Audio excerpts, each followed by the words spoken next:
नमस्कार। प्रभा साक्षी news network और आप सभी का स्वागत है। कश्मीर में पहलगाम आतंकी हमले की पहली बरसी जैसे जैसे नजदीक आ रही है, वैसे वैसे घाटी की हवा में एक नया संदेश साफ सुनाई दे रहा है कि अब की बार जवाब भी होगा और इंतजाम भी ऐसा होगा कि दुश्मन की हर साजिश जड़ से खत्म कर दी जाए।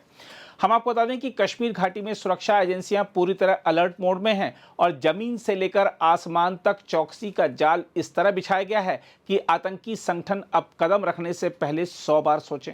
कश्मीर में सुरक्षा व्यवस्था का पूरा ढांचा नए सिरे से मजबूत किया गया है।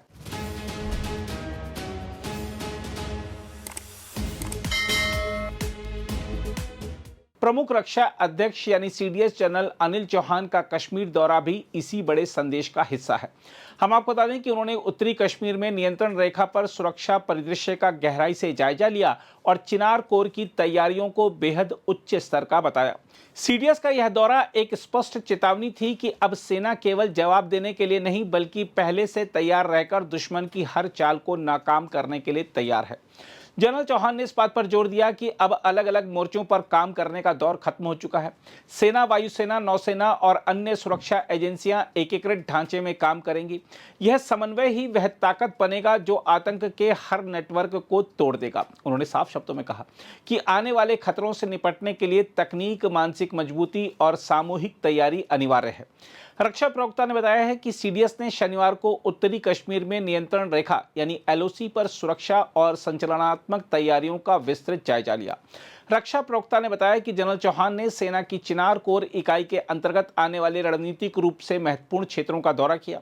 उन्होंने बताया कि सीडीएस ने अपने दौरे में उत्तरी कश्मीर स्थित नियंत्रण रेखा पर सुरक्षा परिदृश्य और अभियानगत तैयारियों की समीक्षा की तथा बल की अनुकरणीय परिचालन तत्परता, सैद्धांतिक सामंजस्य और दृढ़ पेशेवर रुख की सराहना की। प्रवक्ता ने बताया कि बारामूला में सीडीएस को भविष्य में बल प्रयोग और प्रौद्योगिकी के समावेश के बारे में जानकारी भी दी गई।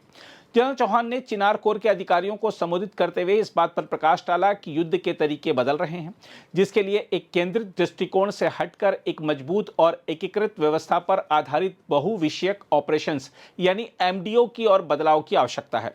सीडीएस ने बाद में बारामूला में नागरिक प्रशासन के प्रतिनिधियों, प्रतिष्ठित व्यक्तियों और पदाधिकारियों से बातचीत की तथा राष्ट्र निर्माण की दिशा में किए जा रहे प्रयासों की समीक्षा की।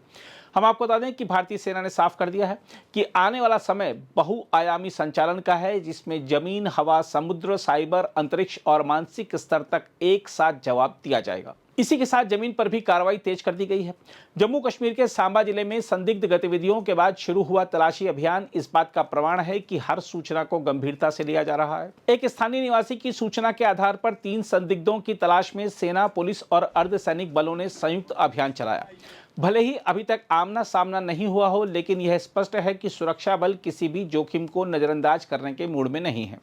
हम आपको बता दें कि पहलगाम हमले की बरसी से पहले घाटी में अतिरिक्त बलों की तैनाती, निगरानी उपकरणों का विस्तार और खुफिया तंत्र को और तेज किया गया है। सीमाओं पर घुसपैठ रोकने के लिए नियंत्रण रेखा पर विशेष निगरानी व्यवस्था लागू की गई है। ड्रोन, सेंसर और आधुनिक तकनीक का इस्तेमाल कर हर हरकत पर नजर रखी जा रही है। सबसे महत्वपूर्ण बात यह है कि अब युद्ध की परिभाषा बदल रही है और भारत इस बदलाव के केंद्र में खुद को स्थापित कर रहा है। तकनीक आधारित युद्ध, संयुक्त संचालन और राष्ट्रव्यापी सहयोग की अवधारणा यह दिखाती है कि आने वाले समय में भारत केवल प्रतिक्रिया देने वाला देश नहीं बल्कि पहल करने वाला देश बनेगा। बहरहाल, पहलगाम हमले की बरसी केवल एक स्मृति नहीं बल्कि एक संकल्प का क्षण बनती जा रही है। यह संकल्प है कि अब कोई चूक नहीं होगी, कोई ढिलाई नहीं होगी और हर हमले का जवाब इतना सख्त होगा कि आने वाली पीढ़ियां उसे याद रखेंगी। अगर आप भी लेना चाहते हैं देश दुनिया की तमाम जानकारी तो आज ही सब्सक्राइब करें हमारे चैनल को। साथ ही नीचे दिए बेल आइकन को जरूर दबाएं ताकि हर अपडेट आप तक पहुंच सके।